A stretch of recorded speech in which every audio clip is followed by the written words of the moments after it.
بسم اللہ الرحمن الرحیم۔ اپنا اسلامک اسٹوڈیو میں خوش آمدید۔ معزز ناظرین، حضرت علی المرتضیٰ شیر خدا رضی اللہ تعالی عنہ کی ذہانت کے تو کیا ہی کہنے، ہزارہا واقعات ایسے ہیں کہ آپ نے اپنی ذہانت اور علم و فضل و کمالات سے حل کر دیے کہ دیکھنے والے دنگ رہ گئے۔ آئیے اس طرح کا ایک اور دلچسپ واقعہ آپ کو سناتے ہیں، مگر مکمل ویڈیو دیکھنے سے قبل آپ ہمارے چینل کو ضرور سبسکرائب کر دیجئے گا۔ معزز ناظرین، ایک ہلکی داڑھی والا شخص حضرت عمر بن خطاب رضی اللہ تعالی عنہ اور حضرت علی رضی اللہ تعالی عنہ کے پاس بیٹھا تھا۔ اس کی آنکھیں اندر کو دھنسی ہوئی تھی اور زبان ذکر و تسبیح میں مشغول تھی۔ حضرت عمر رضی اللہ تعالی عنہ نے اس سے پوچھا کہ آپ نے صبح کس حال میں کی؟ اس آدمی نے عجیب انداز سے جواب دیا کہ میں نے اس حال میں صبح کی کہ فتنہ کو پسند کرتا ہوں اور حق بات سے کراہت کرتا ہوں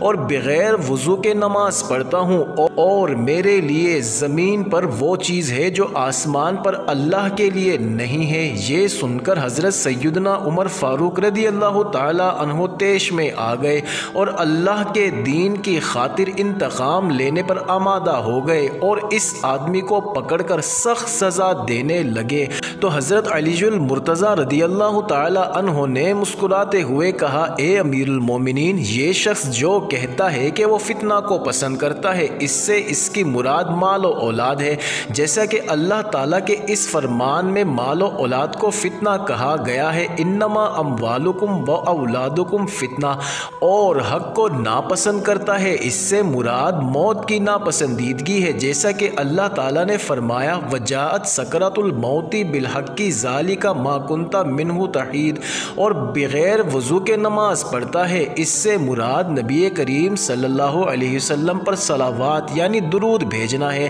ظاہر ہے کہ صلوات کے لیے وضو ضروری نہیں ہے، اور اس نے جو یہ کہا کہ اس کے لیے زمین پر وہ چیز ہے جو آسمان پر اللہ کے لیے نہیں، اس سے اس کی مراد بیوی بچے ہیں۔ ظاہر ہے کہ اللہ تعالیٰ کی نہ بیوی ہے اور نہ اولاد، وہ ذات تو یکتا و بے نیاز ہے، نہ اس کی اولاد ہے اور نہ وہ کسی کی اولاد ہے، اور اس کا کوئی ہمسر نہیں۔ حضرت عمر بن خطاب رضی اللہ تعالی عنہ کا چہرہ خوشی سے دمک اٹھا اور ہونٹوں پر مسکراہٹ پھیل گئی، اور خوشی سے جھومتے ہوئے فرمایا، وہ جگہ بری ہے جہاں ابو الحسن نہ ہو، یعنی علی بن ابی طالب رضی اللہ تعالی عنہ۔ ناظرین، یہ تھی وہ عظیم علمی صلاحیت جن کی بنا پر حضرت علی المرتضیٰ شیر خدا رضی اللہ تعالی عنہ کو باب علم یعنی علم کا دروازہ کہا گیا ہے۔ ناظرین، امید کرتے ہیں آپ کو یہ ویڈیو ضرور پسند آئی ہوگی، تو آپ ہمارے چینل اپنا اسلامک اسٹوڈیو کو ضرور سبسکرائب کر دیں۔